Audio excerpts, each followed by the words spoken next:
सर्वप्रथम आम जगन्नाथ कोटि कोटि प्रणाम कर प्रिय मुख्यमंत्री नवीन पट्टनायक मैडम अशेष अशेष धन्यवाद मो आस्था प्रकट कर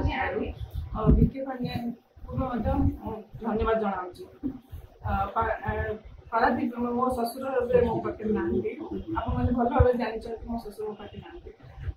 किसी दिन है छेड़ चली जाइए मो पारादीप से बहुत किसी कर जानते मो स्वामी भी थे पारादीप नवीन पट्टनायक आस्था प्रकट निश्चय पारादीपवासी चल आसले भी आम बहुत संख्या बहुत गोटे बोली आशा विश्वास रही पारादीपवासी को मो पर विश्वास रही मो स्वामी भी था 2024 चैलेंज कौन रही जहाँ चैलेंज रही पूर्ण करेंगे निश्चय मो घर बुली निश्चय मो सागे मो स्वामी मो सागे लगे मत किसी लगुनि आम लोक विरोध कर माने इलेक्शन आसले बहुत किसी हुए तो से सब जिन मायने रखे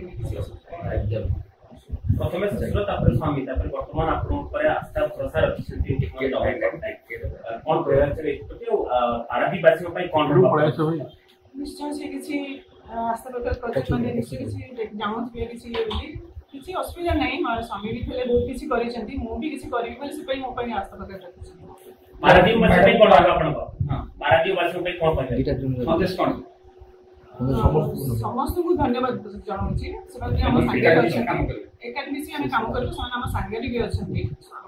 समिति सागे थे एमएलए सागे मो सागे भी रही से विषय मोर किसी कह ना विरोध तो से माने असुविधा किसी ना मोर निश्चय निश्चय कांग्रेस रो ये जो थे बापी सर्कल से ताकू मध्य संगे नहीं आप काम निश्चय निश्चय से हम संगे मिसिक चली हम आस्था जेमती आप कहले शशुर ए पाखर नहांती एवं तांको लिगेसी को आपण आगु बढ़ेबे निश्चय निश्चय नानी आगे बढ़े विजय पट्टनायक आशा सी भी किसी कर आशा विजय पट्टनायक आशा पूरण करने करते संबित राउत आसले किसी बाकी जहाँ अच्छी से पूरण करी आशा अच्छी।